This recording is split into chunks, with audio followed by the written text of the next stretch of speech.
L'Institut français d'Israël, c'est d'abord 4 centres à Tel Aviv, Haïfa, Nazareth et Beersheba.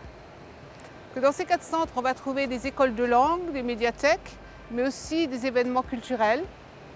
Nos missions à l'Institut français d'Israël, c'est avant tout la promotion de la francophonie. Ça se traduit par des actions avec les écoles, français dans le secondaire, mais aussi à l'université. D'autres actions dans le domaine scientifique, des actions purement culturelles avec l'audiovisuel. On est dans l'échange avec le pays d'Israël.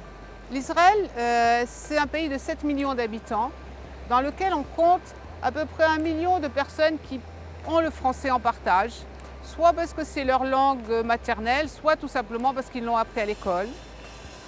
Ce français, on le retrouve effectivement dans les établissements scolaires que nous accompagnons.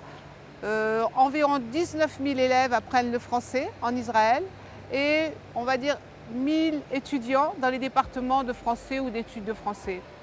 Donc ça, c'est un aspect du français. L'autre aspect, c'est le français tel que vous l'avez vu au Collège des Frères, qui est la langue d'enseignement.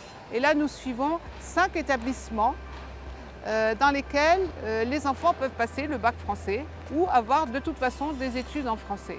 Les projets les plus porteurs, indépendamment de ce qui se passe dans les établissements scolaires, c'est-à-dire, comme vous avez vu au Collège de Jaffa, l'enseignement du français, l'enseignement en français, selon le programme français, l'enseignement du français langue étrangère dans les écoles israéliennes. Donc le projet le plus porteur actuellement et qui correspond bien à un besoin dans la population des francophones en Israël ou des personnes qui pensent que la francophonie est importante, c'est le projet Flamme.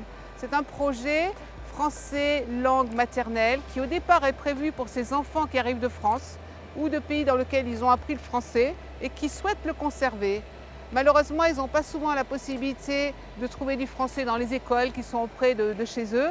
Donc ils vont se reporter sur ce programme pour des activités extrascolaires en français qui leur permet de maintenir leur français, voire d'aller plus loin. Est-ce qu'on a parmi les personnes qui arrivent en Israël beaucoup de jeunes couples français actuellement qui s'installent ici, ont le souci de s'intégrer, donc pourquoi pas mettre les enfants dans une école israélienne, mais ont aussi pour souci de conserver le français chez leurs enfants, ne serait-ce que lorsqu'ils vont en France voir leur famille, les cousins, les grands-parents. C'est une longue histoire d'amour entre le ministère des Affaires étrangères et TV5 Monde, entre les attachés de coopération de français de par le monde et TV5 Monde. Ce n'est pas uniquement en Israël. Donc pour vous, vous êtes pour nous, TV5 Monde est vraiment un partenaire de choix pour promouvoir cette francophonie, cette culture, cette langue française. Donc ce qui s'est passé déjà en 2013, c'est un partenariat qui nous a permis de suivre du cinéma en français, auquel ont été invités un grand nombre d'écoles israéliennes. Et là, nous travaillons sur un projet 2014 qui pourrait permettre justement à des professeurs israéliens de partir en France, se former à l'utilisation de TV5 dans leur classe. Chaque année, comme dans tous les pays au monde, nous fêtons la francophonie au mois de mars. C'est un événement qui a une certaine ampleur en Israël puisqu'il dure au moins 15 jours, qui se passe dans les établissements scolaires, à l'université, dans les instituts français bien sûr, en collaboration avec une dizaine d'autres représentants francophones installés en Israël. J'entends par là la Suisse, la Belgique, mais aussi le Cameroun. 10 représentations sont avec nous. Et à cette occasion, nous avons un fort partenariat avec TV5 Monde.